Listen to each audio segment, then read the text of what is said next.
Awake dhewe nderekake dawuh pangandikane Bapa Purnama ngono ya Mak. Kejaba wayangan supaya luwih meriah, luwih gayeng iki ana bintang tamune mengko ana Cak Percil CS. Oh iya, karo anakku wadon iki Genduk Niken Salindri sing nyatane wis kepareng berbaur dengan sinden-sinden Madangkara. Iya Mak iya. Terus arep piye? Alon-alon ya Nduk. Diwiwiti saka sing klasik-klasik luwih dhisik engko saya anget. Ya, Lan penggemare Mbak Niken Salindri men ora kesuwen nunggu iki cara pedah motor dipanasi luwih dhisik alon-alon. Ya, Slindru Songo. Men coba Genduk Niken Salindri men didampingi karo mboke Bu Kesi Rahayu, men jumeneng dhisik tumpake sepur. Monggo, dados, yuk.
Genduk Niken sing isih enom dhisik sampeyan tak aturi anu Nduk ngaturke panuwun ingkang tanpa upama marang Bapa Purnama Sagutrah lan ugi temanten kekalih Mbak Nanda karo Mas Relo lantaran panjenengane awake dhewe bisa silaturahim mapan wonten ing Driyareja Nguntara Nadi kene Nduk Niken. Ayo. Nggih, ngaturaken sugeng dalu Bapak.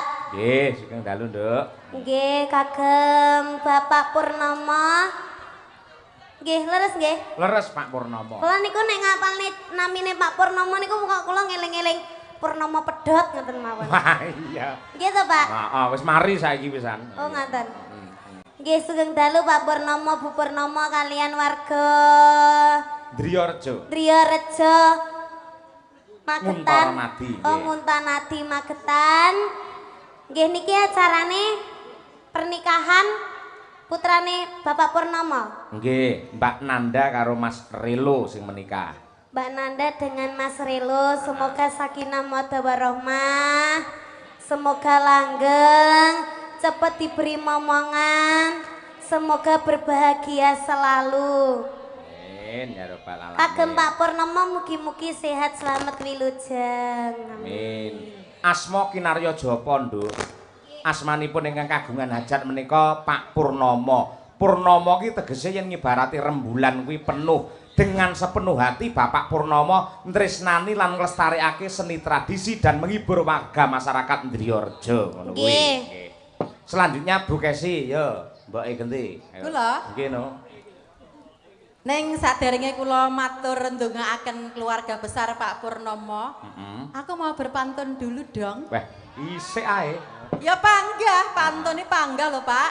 Pantune piye Bu Kesi? Burung nonton gelatik. wayang. Hah? Utuh burung gelatik nih. Oh, genti Nduk, genti. Alah. Rungokno ya. Nggih. Wirengno ya. Nonton wayang di Kota Magetan Cakep. yang aku sayang. Sik to Pak Cahyo. Piye. Nggih. Nonton wayang ning Nonton wayang Magetan. ning Magetan. Nonton wayang ning Magetan. Heeh. Hanya Pak Cahyo Kunta disayang yang menjadi idaman. Iya. Piye Nduk, bapakmu karo mbokmu ki terlalu romantis ngono lho Nduk. Terlalu romantis sampai sing rondo-rondo karo sing apa jenenge jomblo-jomblo ki iri lho, Bu. Apa iya? Heeh. Lah mulane sawakmu tak dongake muga-muga sok lek entuk jodoh, awakmu ya romantis kayak bapakmu karo mbokmu iki lho Nduk. Ya amin. Romantis sih lek ning panggung, ning omah yo tukaran kan. Loh, itu yang namanya bumbu, Pak. Bumbu ya, bumbu rumah tangga. Bumbu ya? rumah tangga. Iya. Lah kula ndek wingi ngertos jenengan tukaran kali Bu Kensi teng ndur panggung Bu Kensi jenengan kengken apa to? Ting TikTok iku lho, Bu. Tak kon jupuk apa ngono lho bapakmu ki.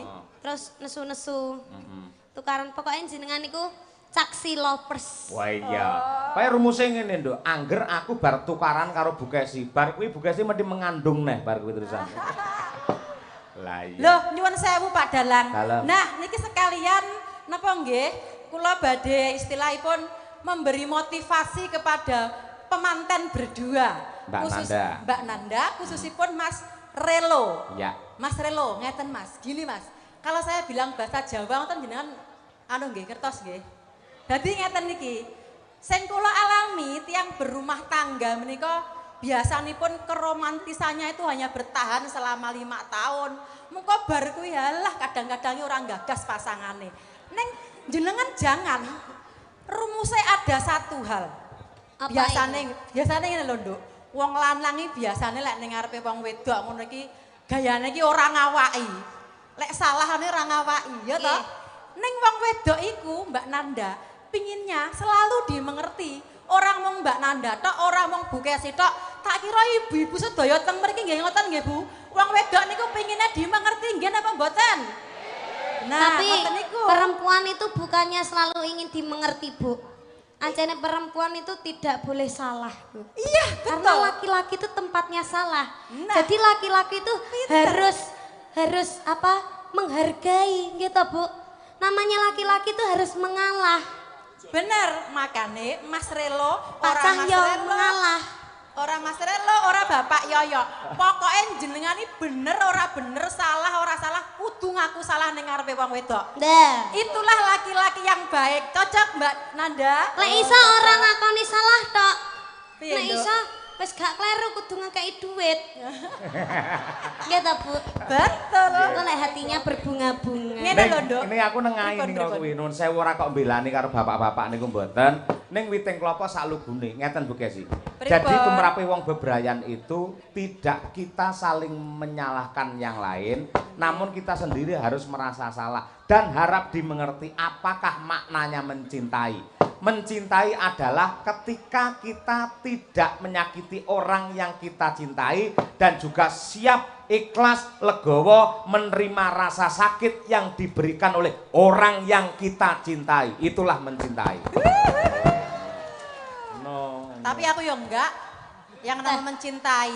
Apa? Sing jenenge mencintai ku ya, Nduk. Nggih. Tidak boleh saling menyakiti. Iya. Jenenge lek mencintai terus hanya untuk menyakiti untuk apa? Iya kan? Cocok? Nggih. Setuju, Nak? Setuju. Iya. Ngono lho, Pak. Wong aku Oh. disakiti bolak-balik ya, Pak. Alah. Ora. Ngene Nduk Niken. Nalika wayangan ana Ngawi kepungkur lek aku wis janji bakal gaweke tembang karo sampean. Wujude iki Pangkur Putri Ndaha. Ndaha iki lak ya Kediri tegese Nggih. sampean. Nggih. Iki ana sandi asmane. Dadi tembang iki yen diwaca mudhun ngono kuwi tulisane Dimas Niken Salindri. Nah, ngono kuwi. Sampeyan wis sinau apa rung bab kuwi? Tembang Kula kuwi. sampun dikirimi ning nganu. Mboten lali niki swantene mboten nutut. Oh ngene. Iki pancen persembahan kagem panjenengan. Jadi Nggih. tembang iki dibawani Pangkur, Iki cakepane sing gawe Pak Cahyo Kuntadi. Ning cengkoke sing ndamel ya kuwi Ibu Sukesi Rahayu. Iki dipersembahkan untuk dirimu. Engko nggen bawa ben Bu Kesi wae, terus engko bacute iki Kadung Trisno jenengan bisa berdua. Ngono ya. Nggih, ngono. Nggih. Ya Bu Kesi. Sama cendek-cendek ora apa-apa kok ya. Ya. Sik dhewe ora apa-apa ya.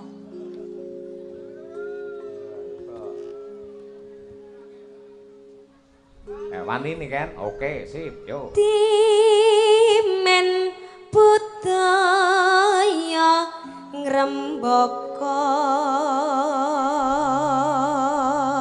Di Mas, nggih. Masinang kling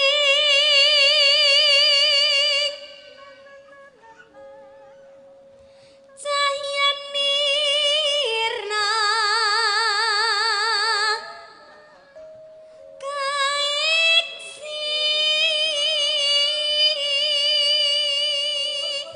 Ya, Bu Kesi, bantunen Bu.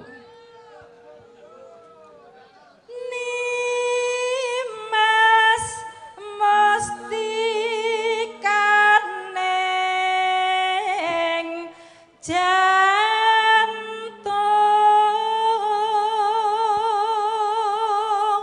Ni terus Ken. kenyokang saking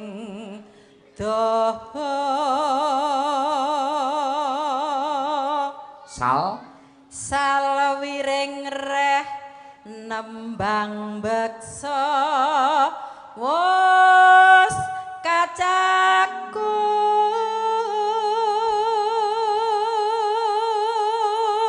Lin linambaran jiwa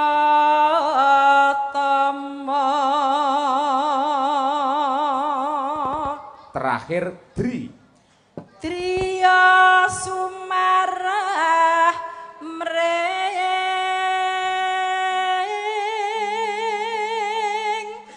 Gusti.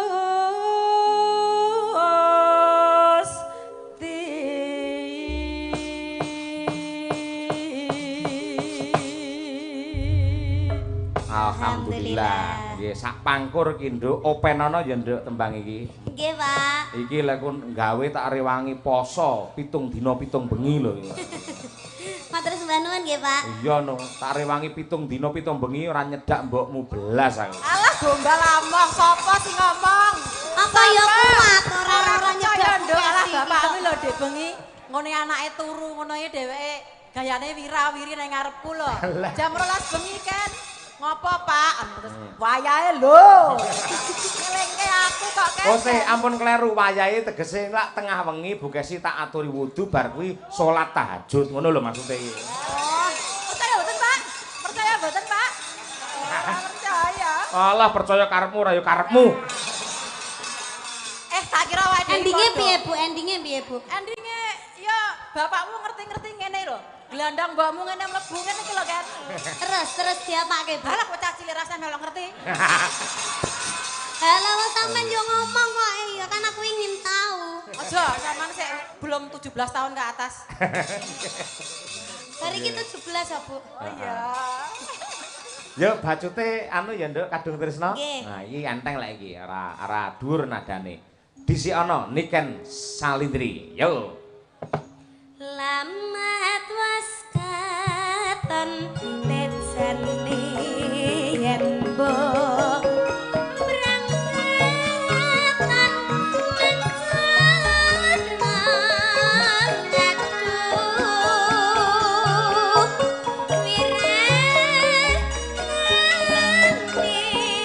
sinawang tan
Kesi.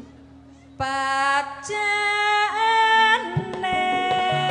sarwa asri jeroba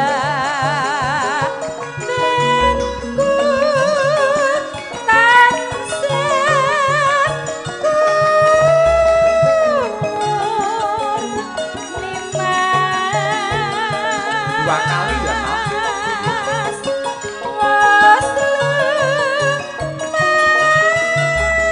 instrumen tunggal rebah.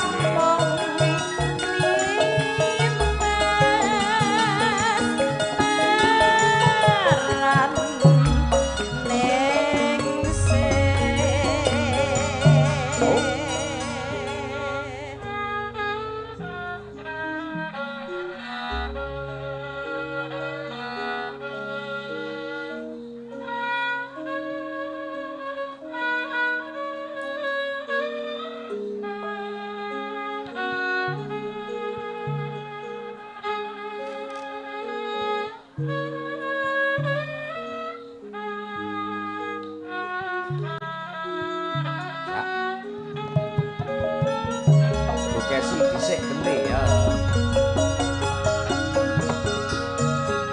Lamet wis katon tejane yen kok berangkat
jarang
para penonton nyuwun tepuk tangan yang meriah untuk Mbak Niken Salindri, luar biasa. Saged istirahat rumiyin sedhela, Nduk. Nah, nggih. Bu Kesi ya ben istirahat, ya. Nadyanto bocah wis viral neng gelaring wayang uga neng dangdutan campursari neng nyatane nembang tradisi ya isih apik ya yuk. Mergo pancen ngibarate omah ki pondasine wis kuat dhisik. Mangkate iki niken biyen ya saka wayang dhisik wong ramane iki ya dalang. Oh iya ngono ya, Mak. Ngono kuwi. Yo saiki men rada anget ngaturi rawuhe ya kuwi Cak Percil CS. Wah ya. Yo dikurmati nganggo serampat men Cak Percil menghibur warga masyarakat di Ndriyorjo. Ngono ya, Mak. Monggo Cak, yo serampat dados.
Wilujeng dalu Mak Cange Wilujeng dalu Cak Percil. Alhamdulillah. Alhamdulillah. Warga masyarakat mriki sampun ngantu-antu rawuh panjenengan lho. Alah saestu kula mlebet teng daleme Pak Purnomo. Nggih. Langsung ditokne pawon. Liwat mriki kula. Cetuk Yuti. Tukang masak karo Yuati. Yuati kalih Yuti. Awakmu kok apal? Apal mau mangan apa kuwi jenenge? Kulup apa? Kates. Yuh pawait. Jane iki jane iki apa iki kulup apa obat aku. Lah awakmu njipuk langsung ning pawone. Lah sing Njipuk sing wis dimasak. Lah nggih. Lah sing urung dimasak mbok ganyang yo. Cangkemmu yo pahit. Layak kok pahit le. Alhamdulillah. Nggih. Dangu mboten nate kepanggih. Niki asli wonten Magetan luar biasa penonton bludak niki. Nggih, pancen mekaten.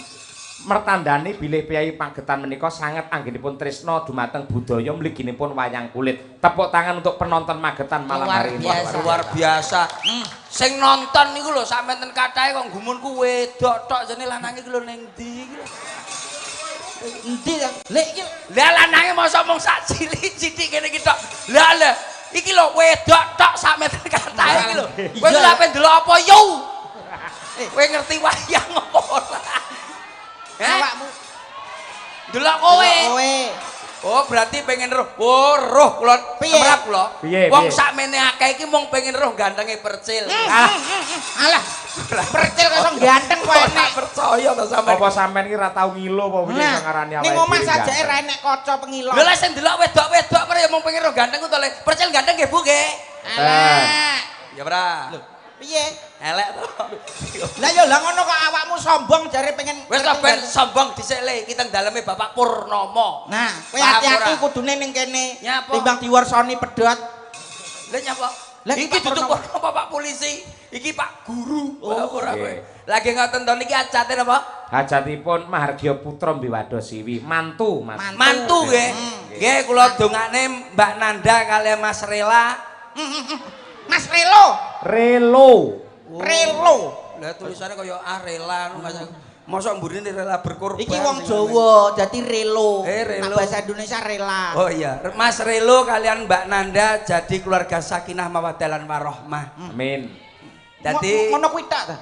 ya ora ya oke ya. Ngono ki donga ya wis tau wong awakmu kok ndongakno apa mau? Sakinah mawaddah warahmah. Lah awakmu dhewe lho pegatan. Awakmu lho pindho. Ora mawas diri ngono jenenge ya. Lah nggih niki lho. Kuwi gagal mbok mau kene tak gacok cengelmu kowe. Iki waktu aku ki ngomong ngene iki ben Mas Relo karo Mbak Nanda iku ora kaya aku. Lah terus? Lah ya aku ngomong ngene iki lho kok ngomong ngono kowe apa iso. Awakmu ya ndonga ngono kuwi. Ya mbiyen enggak aku. Lah, aku mbiyen kecekel. ngomongi mbok sing penak iku resepe rumah tangga sing apik iku piye? Lah kowe apa wis rabi? Lho, aku wis. Piro? Wis 10 tahun. sasi. Yo alah sik 10 wulan. Wis sik anyar tapi kan urung ngrasakne waleh kaya buke. Kowe urung ngrasakne kowe. Masa mak kesi iki ya waleh karo. Enggak lah wis bener omongane make mau 5 tahun ke atas. Yuh nyawang jembek. Alah. Tenan Jare sapa aku ya panggah sakinah panggah apa kowe 10 sasi sik anake. Aku duwe resep kok. Resepe apa? Resepe membangun rumah tangga, membangun rumah, iya ta? Ya. Kuwi mesti nganggo watu, gragal, krikil. Yo ge ngecor lambemu iki apa piye kok iso. Wong iki manten lho kok nuwun sewu to Pak Cange. Wong manten mbok kei watu gragal ya lak iki bangun rumah apa piye kok. Lah yo iki membangun rumah tangga padha karo mbangun omah, Mas. Oh, iya, Sing penting butuhke watu, gragal, krikil. Ya wis jajal omongan. Lah nganten lorone iki rungokno Mas nganten. Mbak manten. Iya. Iki omongane Mbah Slentem iki. Iya. Mbah Slentem kapan? Nggih. Apa watu ki apa? Watu, gragal, krikil. Watu. Watu kudu nguat ngatur wektu. Dadi kuat ngatur wektune, wektu kanggo keluarga, kanggo tangga, kanggo anak bojo, kanggo tangga teparo, kanggo dulur-dulur, kanggo mergawe. Kudu rata. Kudu rata, harus balance. Iya balance. Watu. Balance. Iya. Gagal. Saploke duwe mobil lagi ae lho, ngerti balance bareng. Iya. Lah guna sporing balance. Ya mergone sporing balance. Iya balance. Terus watu, terus watu gragal. Gragal. Kudune sing grapyak silaturahmi aja sampe gagal. Dadi grapyak karo tangga teparo, karo dulur-dulure ya karo wong tuane. Dadi grapyak silaturahmi jangan sampai gagal. Silaturahmi itu penting. Man ahabba ayu besatolahu fi rizqihi wa yung sa'alahu fi asarihi falyasir rahimah. Ngerti ora pucet ngawamu. Artekna Cil, ayo Cil. Artinya apa? Bulanane Google enek lho. Lah. Dadi banget aku kleru senani Gus Miftah kok. Sapa sing pengen didawake umure dijembarno rezekine nyambungo seduluran sing apik karo sapa wae. Kowe iki lho ngono. Iya wah dikeploki. Tepuk tangan enggak apa-apa, tepuk tangan. Dikeploki malah kaya doro.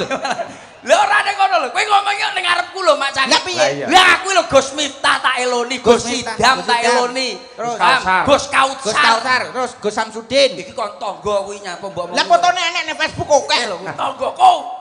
Kuwi tanggaku. Iki kabeh iki aku melok, aku paham ngono ki mangsamu. Dadi ngene iki mau paham. Krikil gragal Watu, gragal sing nguri krikil. Krikil iki tegese Krikil aja sampai keri ningkatke skill. Dadi kepinteran dan skill itu wajib tingkatkan dari tahun menaun, dari hari ke hari. Kudu munggah Sebab apa? Membangun rumah tangga. Wong lanang kuwi dadi gentenge, atape, nak wong wedok sebagai sokone. Sak pinter-pintere wong lanang ora ana saka, kuwi ambruk panggahe. Oh, berarti saka ki penting ya? Wong lanang kuwi dadi atap, wong wedok saka. Berarti anak putu karo lan liyane kuwi dadi dindinge. Oh, berarti menjadi satu Menjadi yang satu, dinamakan rumah tangga. Yen kula mboten ngoten Mak Cangik. Pripun? Jenengan sing luwih pengalaman. Aku sing pengalaman, aku sing tahu gagal. Nggih niki pindho.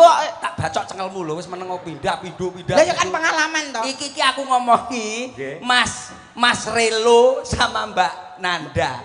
Kita omongi wis iki tenan iki sing tau tak lakoni ya wis pokoke. Aja patek gugu, Mbak. Iki omongane dagelan yang golek duit. Gak omong aku. Lho ya omong-omong. Nek nyapa golek duit mbok omong ning kene iki aku ning kene silaturahmi. Silaturahmi tenan. Oh, golek duit.